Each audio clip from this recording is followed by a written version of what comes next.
Sebelum kembali ke tanah air, pemirsa, ratusan aktivis Global Sumut Flotilla tiba di Bandara Istanbul, Turki setelah dideportasi Israel.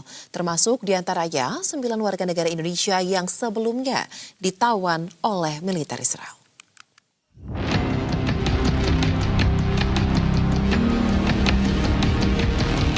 Para aktivis turun dari pesawat sambil memberikan tanda damai dan meneriakkan slogan-slogan pro-Palestina. Mereka adalah aktivis yang tergabung dalam Global Sumut Flotilla, yaitu misi pelayaran kemanusiaan ke Gaza. Kapal mereka dicegat oleh militer Angkatan Laut Israel di perairan Laut Mediterania pada Senin 17 Mei lalu. Pemerintah Turki telah mengevakuasi 422 orang dari 50 negara, termasuk 9 warga negara Indonesia. Mereka adalah Herman Budianto Sudarsono, Ronggo Wirasanu dari Dompet Duafa, Andi Angga Prasedewa dari Rumah Zakat, Asad Aras Muhammad, serta Hendro Prasetyo. Selanjutnya ada 4 jurnalis yaitu Rahendro Herubowo, Bambang Noroyono, Tony Badai, dan Andre Prasetyo Nugroho. Ketibaan seluruh WNI di ibu kota Turki usai ditahan otoritas Israel tersebut disambut langsung oleh Konsul Jenderal RI di Istanbul, Daryanto Harsono. Mereka mendapatkan penanganan medis dan pemeriksaan komprehensif yang melibatkan proses visum serta pengumpulan testimoni resmi oleh otoritas kedokteran forensik setempat.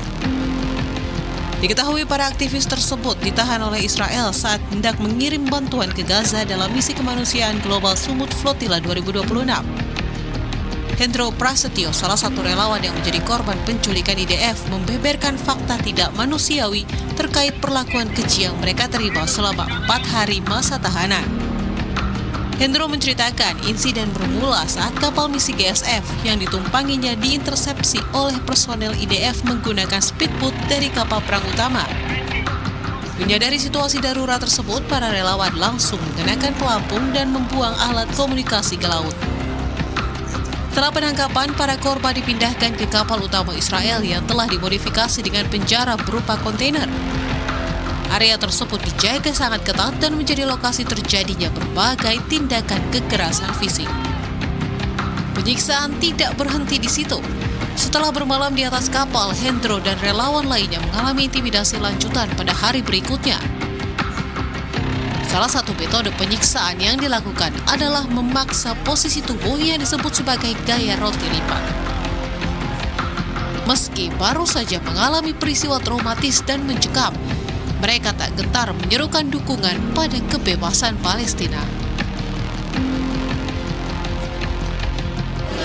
Aku yakin dan 500 orang lainnya yakin setelah misi ini akan ada gerakan yang lebih besar lagi. Masya Allah. Liputan Berita 1.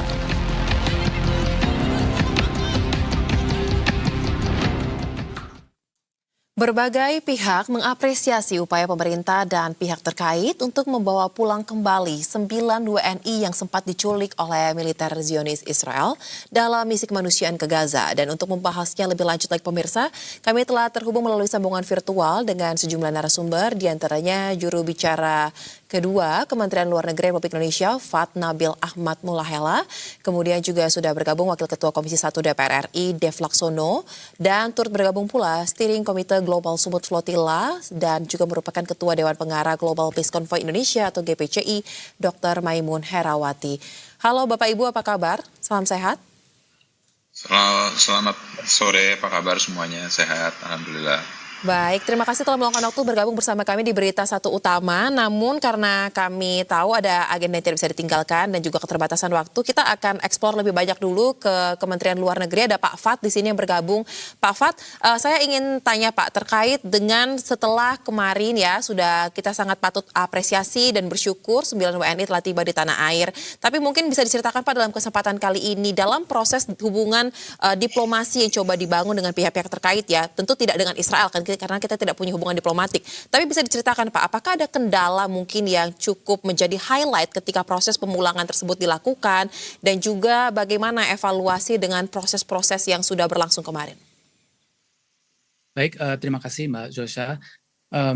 Betul, Alhamdulillah bahwa ke-9 WNI yang tergabung dalam misi Global Sumut Flotilla kemarin telah kembali dengan selamat di Jakarta dan mereka betul-betul mewakili semangat dari bangsa Indonesia yang mengirimkan langsung bantuan bagi rakyat Palestina. Tadi pertanyaan Mbak mengenai upaya untuk pemulangan. Sejak awal koordinasi dilakukan dengan erat oleh Kementerian Luar Negeri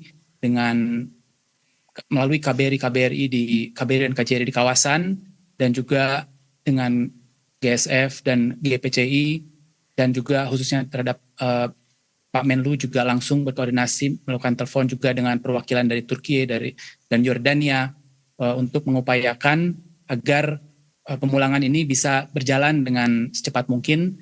Dan mungkin yang terpenting adalah untuk memastikan bahwa informasi-informasi yang kita peroleh itu memiliki tingkat akurasi yang sangat tinggi untuk mengupayakan pemulangan ini. Baik, nah kemudian kita tahu Pak, ketika kemarin di Turki ya, saat sudah berhasil keluar dari Israel, kan sempat dilakukan pemeriksaan Pak untuk seluruh para relawan aktivis, tidak hanya yang dari Indonesia tapi juga dari yang luar negeri juga. Nah pertanyaannya untuk yang WNI Pak, data-data yang sudah berhasil diterima dari rumah sakit forensik ini dipegang oleh siapa? Apakah pihak Indonesia juga mempunyai data-data tersebut? Jika ya, akan dilakukan tindak lanjut seperti apa untuk data-data tersebut? Ya, betul, bahwa ketika mereka tiba di Istanbul, mungkin nanti bisa dijelaskan lebih lanjut juga, mereka melalui tahap pemeriksaan medis di rumah sakit. Dan berdasarkan hasil pemeriksaan tersebut, meskipun secara umum terdapat kondisi yang relatif baik, namun ada yang memang beberapa mengalami trauma, dan untuk itu disarankan untuk dilakukan tindak lanjut pemeriksaan di Indonesia. Mengenai data-data tadi yang ditanyakan, mungkin nanti bisa kita cross-check dipegangnya di mana. Baik, jadi pihak Kementerian Luar Negeri tidak memegang Pak terkait dengan salinan kopi hasil pemeriksaan tersebut, artinya?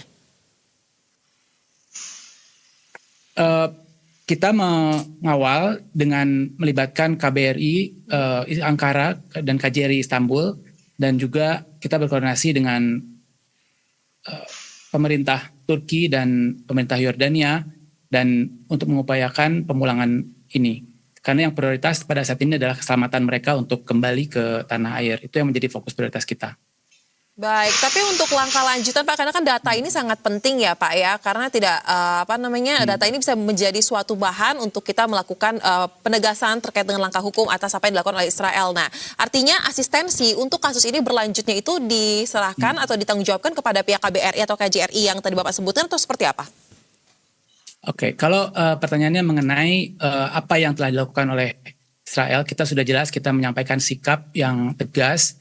Kita mengutuk apa yang mereka lakukan secara tidak manusiawi terhadap para relawan ketika mereka di Israel, dan juga bersama dengan negara-negara lain kita telah memberikan sikap yang jelas. Kita menolak ini, mengutuk ini, dan juga melalui pertemuan terbuka Dewan Keamanan PBB juga kita menyampaikan sikap yang tegas mengenai apa yang tidak bisa diterima, karena ini betul-betul melanggar hukum internasional.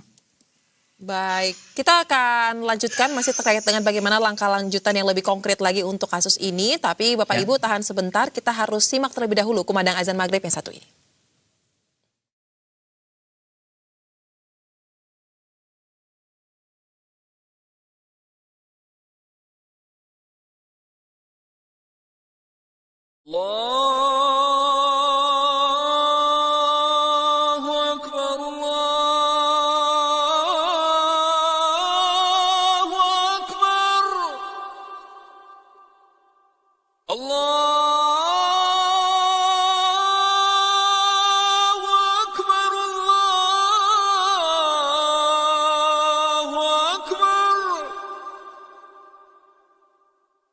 أشهد أن لا إله إلا الله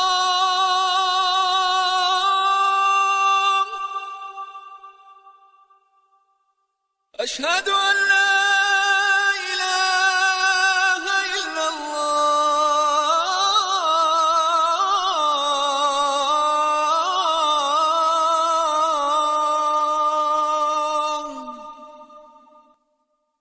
أشهد أن محمدا رسول الله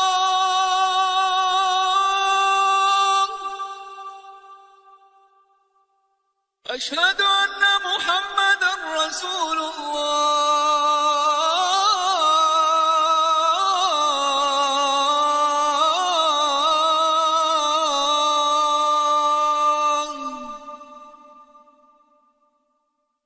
حي على الصلاة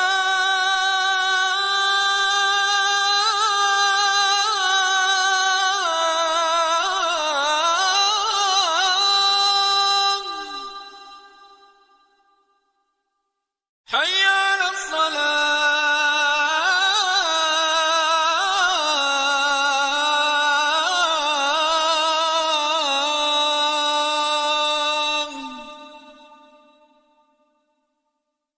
حي على الفلاح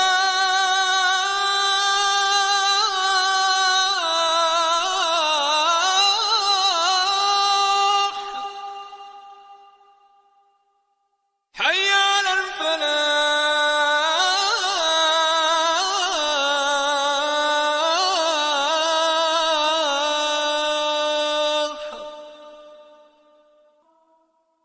الله أكبر الله أكبر لا إله إلا الله.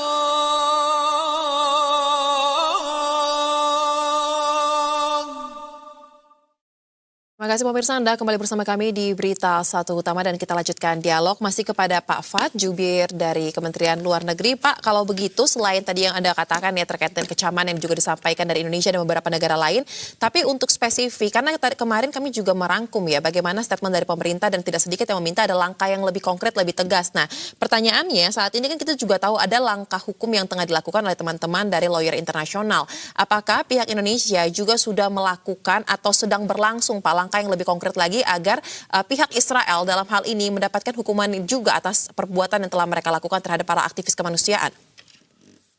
Ya, tentu bahwa kita menuntut adanya akuntabilitas dalam hal ini. Dan ini dari segi jalur diplomatik, kita melakukan ini melalui jalur yang dilakukan di Dewan Keamanan PBB. Dan ini sejalan dengan semangat yang dilakukan oleh seluruh pihak dalam memperjuangkan keadilan, karena ini banyak aspek-aspek yang dilanggar dan dalam konteks ini Kemlu mengawal dari jalur diplomatiknya. Baik, nah untuk 9 orang WNI Pak yang kemarin sudah tiba di tanah air, apakah setelah mereka tiba di tanah air akan ada mungkin waktu yang akan disiapkan oleh Kementerian Luar Negeri untuk bertemu lagi, melihat bagaimana kondisi mereka setelah tiba di tanah air, karena kan tidak sedikit pula yang mengalami trauma. Bagaimana asistensi terkait dengan hal ini? Ya, pertama tentu kami doakan semoga seluruhnya bisa segera pulih yang mengalami trauma dan agar kesembuhan bisa secepatnya dan sepenuhnya. Dan terkait dengan proses pemulihan, penyembuhan, tentu nanti akan dikoordinasikan juga dengan GSF dan juga GPCI dan tentu pihak-pihak terkait lainnya sesuai dengan kewenangannya masing-masing. Baik, nah kalau untuk terkait dengan evaluasi menyeluruh Pak, ini kan kita melihatnya dalam konteks misi kemanusiaan selain yang akan berangkat ke Gaza karena memang ini menjadi tujuan bersama kita juga ya. Tapi ada misi kemanusiaan lain yang mungkin akan dilakukan dalam waktu ke depan ke luar negeri. Nah pertanyaannya apakah Kementerian Luar Negeri Pak dalam konteks seperti ini melihat perlu dilakukan evaluasi untuk memperketat mungkin atau untuk meningkatkan pengawalan yang akan diberikan kepada WNI kita yang akan menjalankan misi kemanusiaan di luar negeri, atau dirasa apa yang sudah berjalan saat ini sudah cukup? Bagaimana? Ya, memang kita melihat dari apa yang sudah dilaksanakan, kita tentu mengapresiasi, kita menghargai semangat kemanusiaan dari masyarakat Indonesia yang ingin membantu saudara-saudara kita di wilayah konflik di berbagai belahan dunia. Dan untuk itu kami menghimbau agar memperhatikan risiko keamanan yang kadang-kadang sangat tinggi bahayanya dan situasi di lapangan yang sangat mudah berubah. Karena itu mungkin perlu untuk mempertimbangkan, menganalisa lembaga-lembaga kemanusiaan yang memiliki pengalaman, akreditasi, dan jaringan yang betul-betul memadai di tujuan-tujuan ini. Dan juga tetap menginfokan rencana-rencana untuk dengan KBRI, dengan KJRI, dengan Kemlu, agar apabila ada hal yang darurat bisa lebih mudah untuk dibantu seperti itu. Baik, kalau begitu kami akan tunggu bagaimana kelanjutan dari upaya yang terus dilakukan oleh pihak Kementerian Luar Negeri ya terkait dengan apa yang dilakukan oleh militer Zionis Israel terhadap para WNI dan juga para aktivis kita dalam Global Sumut Flotilla tersebut. Terima kasih untuk waktu yang diberikan juru bicara kedua Kementerian Luar Negeri Republik Indonesia Fatnabil Ahmad Mulahela. Salam sehat Bapak, silakan kembali melanjutkan kegiatannya. Dan pemirsa, kita masih akan lanjutkan dialog bersama dengan narasumber lain karena memang tadi kami memberikan waktu lebih awal untuk Kementerian Luar Negeri menyampaikan terlebih dahulu karena ada agenda yang tidak bisa ditinggalkan. Sekarang saya ingin mungkin ke Dr. Maimun terlebih dahulu. Bu Maimun, kami lihat bagaimana betapa rasa haru dan juga rasa bersyukur terlihat terpancar jelas dari semua pihak yang turut hadir melihat kedatangan dari 9 WNI kita ya di tanah air kemarin. Nah, pertanyaannya dokter, bagaimana kemarin ketika tiba di tanah air, apakah ada cerita mungkin bisa dibagikan terkait dengan kondisi psikologis ataupun para relawan ini rencananya untuk di Indonesia nanti berapa waktu ke depan, seperti apa asistensi yang diberikan oleh mungkin teman-teman GPCI, seperti apa? Iya, jadi dari sisi psikologi pasti bahagia ya bertemu dengan teman-teman dan keluarga. Walaupun juga ketika kami berdialog hanya kami saja, maka kemudian psikologisnya adalah merasa berat meninggalkan Gaza sendirian. Karena tadi Bapak Jubir mengatakan mengimbau supaya kami memikirkan kondisi yang berbahaya, tapi sesungguhnya kehidupan di Gaza jauh lebih berbahaya. Setiap hari ada pengeboman, setiap hari ada penembakan, setiap hari ada pembunuhan begitu. Tidak ada kehidupan normal di Gaza. Jadi yang membuat perasaan teman-teman berat itu adalah we left them behind. Kita seperti meninggalkan orang Gaza sendirian menghadapi genosida. Itu Mbak. Sedangkan asistensi saya rasa yang sudah clear harus dirawat inap itu Pak Heru. Oke. Sedangkan Pak Herman proses pemeriksaan lebih lanjut karena masih merasakan banyak rasa sakit di badan beliau. Baik, mungkin boleh disampaikan Bu, untuk Pak Heru rawat inap ini diperlukan seberapa parah kondisi fisiknya akibat kekerasan yang dilakukan oleh militer Zionis Israel kemarin Bu? Jadi salah satu efeknya adalah urin beliau itu berdarah. Jadi beberapa hari itu mengalami bercampur dengan darah dan sebenarnya di Turki sudah diperiksa dan analisanya adalah karena ada batu ginjal yang kemudian membuat luka di dalam ginjal karena hantaman dari penjajah Israel begitu. Dan ini masih terus diperiksa. Baik, kalau untuk Pak Herman, kondisi fisik seperti apa yang memerlukan pemeriksaan lebih lanjut nantinya dalam waktu dekat? Beliau sesak nafas, itu daerah dada ya. Kita ingin melihat kondisi paru-paru beliau apakah ada yang bolong dan seterusnya, karena sempat ditendang dan dipukul secara lumayan kuat di bagian dada. Baik, ini sangat mengerikan ya. Tadi sebenarnya saya sudah mencoba untuk mempertanyakan ketegasan dari pihak Kementerian Luar Negeri mengenai hasil pemeriksaan yang dilakukan di rumah sakit forensik ya Bu ya, kalau tidak salah di Turki ya Bu ya, terhadap seluruh aktivis. Tetapi sepertinya belum ada ketegasan yang disampaikan tadi. Nah, tapi saya ingin tahu perspektif dari teman-teman GPCI ataupun GSF dalam konteks ini, apakah surat ataupun dokumen hasil pemeriksaan itu dipegang oleh masing-masing WNI-nya, perwakilan negaranya, atau kemana Bu sebenarnya sepanjang pengetahuan Anda? Iya, datanya ada di tim legal kami, GSF, dan sebentar lagi selesai diterjemahkan dan kami akan bisa mengakses bahan yang sudah diterjemahkan. Adapun untuk beberapa kasus kami berencana untuk mengambil kesaksian juga di Indonesia dengan tim legal delegasi Indonesia, Pak Ferry, Prof. Heru, untuk melihat kemungkinan juga mengajukan secara lokal di Indonesia. Bahan-bahan full sudah ada di GSF internasional global, akan tetapi proses penerjemahannya masih sedang dilakukan. Jadi begitupun juga catatan dari medis. Hari ini seharusnya keluar catatan tes darah, karena ada 3 di antara partisipan kami yang keseluruhan ya, saya tidak hanya bicara WNI, itu disuntik oleh IDF dan mengakibatkan mereka hampir hilang kesadaran, dan kami sedang mencoba mengecek zat apa yang disuntikkan oleh IDF ini kepada mereka. Baik, jadi untuk hasilnya dipegang oleh GSF ya Bu ya, tidak terbatas hanya WNI tapi memang seluruh yang kemarin ditahan yang ikut dalam Global Sumut Flotilla 2.0. Iya, seluruhnya karena tim legal ini bersambungan, Mbak. Jadi ada tim legal global dan di dalamnya ada 100 lebih tim legal dari seluruh partisipan dari seluruh negara yang terlibat dalam kegiatan ini, termasuk Indonesia.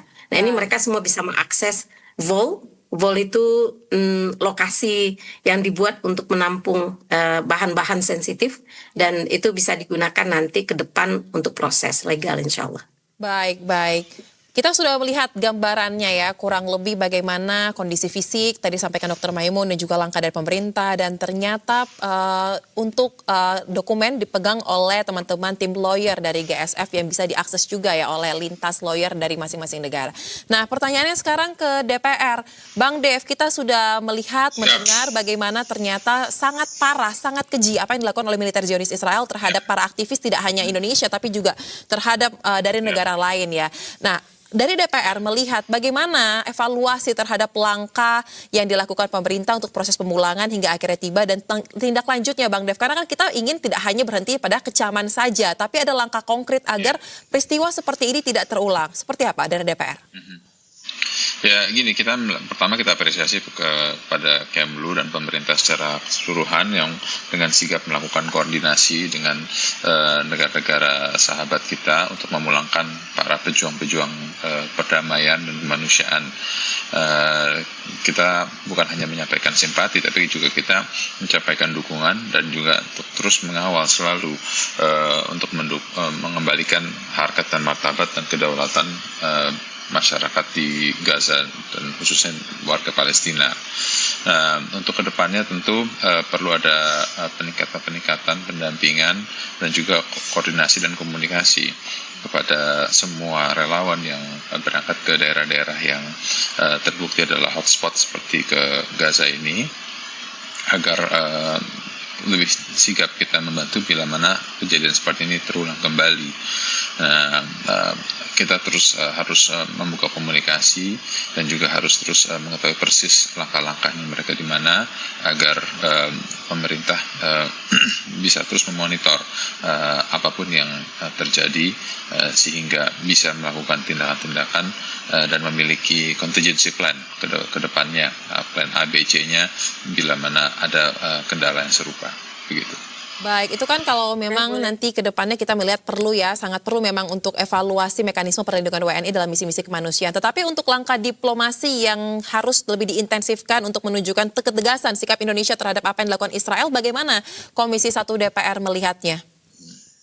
Ya gini, kalau untuk diplomasi kita menggunakan forum-forum internasional tentunya, di mana kita bisa menyuarakan hal yang serupa.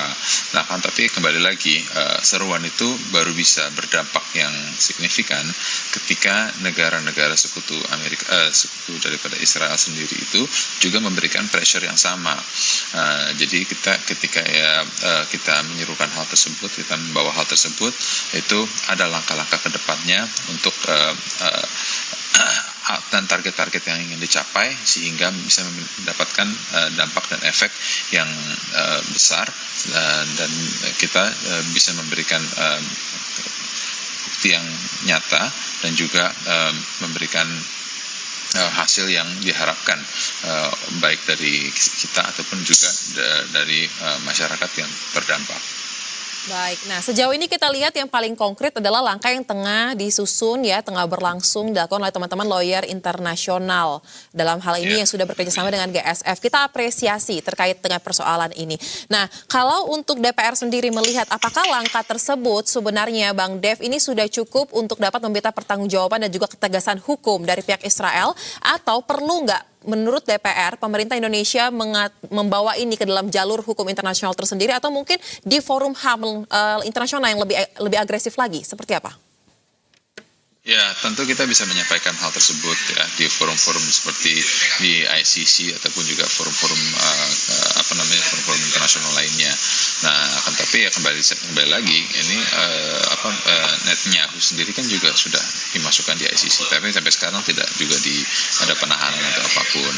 Nah, jadi ya kita harus terus mengatur ulang agar langkah yang kita lakukan itu ya tidak hanya berhenti di kertas saja, akan tapi bisa memiliki dampak yang real sehingga pengorbanan rekan-rekan kita yang telah dilukai ya dan juga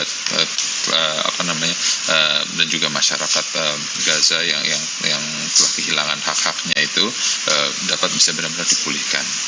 Baik, nah yang menarik juga adalah ketika kita menganalisa terkait dengan persoalan ini, meskipun Indonesia tidak memiliki hubungan diplomatik dengan Israel, tapi banyak pihak juga, bahkan pengamat hukum internasional ya, salah satu yang pernah kami wawancarai mengatakan penting juga untuk bisa melihat bagaimana forum internasional di mana Indonesia dan Israel menjadi anggota di dalamnya, sebut saja BOP. Nah pertanyaannya DPR, apakah melihat posisi Indonesia di dalam forum BOP ini bisa menjadi momentum bagi kita untuk bisa mempertegas, meminta kepada Israel terkait dengan pertanggungjawaban dalam persoalan ini, atau bagaimana? Perlu nggak kira-kira dari DPR melihatnya? Ya, tentunya BOP itu bila akan jalan itu bisa menjadi salah satu forum. Nah, tapi sekarang statusnya pun juga kan masih gantung ya. Jadi masih belum jelas ini lanjut apa tidak, atau kalaupun kita lanjut seperti apa. Nah, ya ini karena situasinya terus berkembang. Ya itu adalah langkah-langkah ke depan yang perlu kita tata ulang untuk ada kepastian dan juga ada memiliki dampak yang signifikan dan real akan perjuangan kita ini untuk mengembalikan kedaulatan masyarakat di Gaza.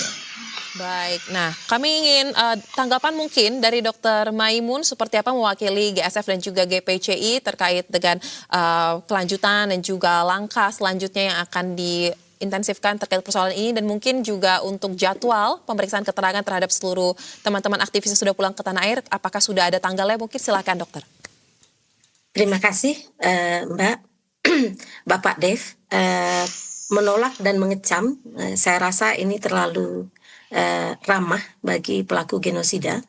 Saya rasa DPR RI bisa mengambil contoh dari Irlandia yang mengeluarkan Occupied Territory Bill, tinggal satu tahap lagi, yang akan mengatur dan mengelola hubungan dengan Israel, di mana siapa yang membuka hubungan ekonomi, mengambil keuntungan dari tanah yang dijajah, mereka bisa dikriminalisasi. Mungkin DPR RI bisa melihat turunan dari Undang-Undang Dasar 45 yang mendukung kemerdekaan bagi bangsa Palestina, karena kita menolak penjajahan di seluruh dunia. Mungkin bisa salah satu usulan dari kami mengeluarkan undang-undang yang setara dengan Occupied Territory Bill, sehingga siapapun di Indonesia yang memiliki kerjasama baik di bawah tangan dengan Israel itu akan bisa dibawa ke ruang pengadilan, karena mereka hanya mengenal sanksi, dan sanksi yang mereka kenal adalah sanksi uang. Jika hanya sanksi politik, menolak, mengecam, Israel tidak peduli. Itu satu ya Pak ya. Bapak juga mengatakan berkoordinasi. Sesungguhnya sebelum kami berangkat, kami sudah kirim surat kepada Kemenlu, bahkan kepada Presiden kami juga sudah menyampaikan rencana untuk berangkat. Jadi saya rasa dari sisi koordinasi tidak ada yang kurang dari tim GSF. Mengapa kemudian kami meneruskan kegiatan ini, walaupun kami tahu ujungnya, karena dari sekian puluh flotila hanya satu yang berhasil, karena kami tahu Gaza memanggil kami. Mereka menaruh harapan atas didobraknya blokade ini melalui flotila. Pada saat ini saja Bapak, dari semenjak BOP didirikan, lebih dari 1.100 pengeboman dialami oleh Gaza. 921 penembakan. Baik. Lebih dari 2.400 pelanggaran gencatan senjata. Mau sampai kapan kita akan melihat bahwasanya ini genosida yang terus berlanjut dan bukan gencatan senjata? Satu lagi Pak, 64% tanah Gaza saat ini dikuasai oleh IDF. Bertambah dari 53% yang tadinya dikuasai pada saat penandatanganan gencatan senjata. Artinya mereka bukannya keluar dari Gaza setelah gencatan senjata, malah semakin merangsek.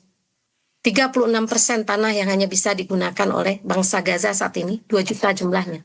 dan 1 juta diantaranya kelaparan. Karena dari perjanjian 600 truk diizinkan masuk per hari, hanya 100 truk yang masuk, Pak. Dan saat ini teman kami yang mencoba konvoi darat membawa truk, ambulans, rumah, itu juga sudah ditahan Baik. oleh milisi di daerah Sirte. Jadi blokadenya sudah sangat jauh sekarang. Tidak lagi pada batas Gaza, tapi sudah sampai pada batas Libya. Sudah sampai pada perairan Yunani.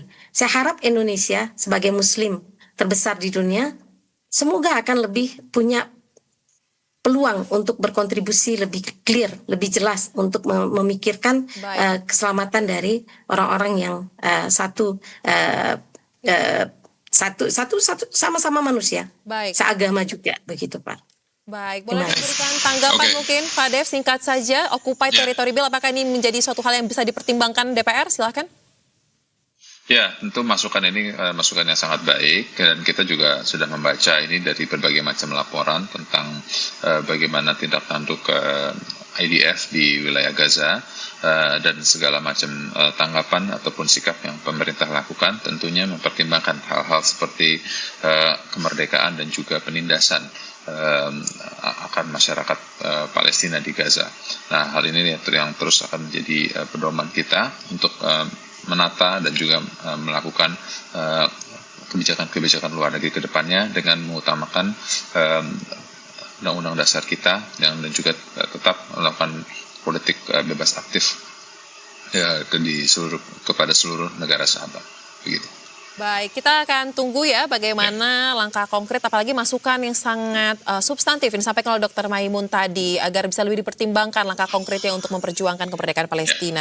Terima kasih Dr. Maimun, Bang Dev, dan juga tadi sebelumnya ada juru bicara dari Kementerian Luar Negeri untuk waktu yang dibagikan. Salam sehat, selamat kembali beraktivitas. Terima kasih Mbak Soza. 75 dan Towers.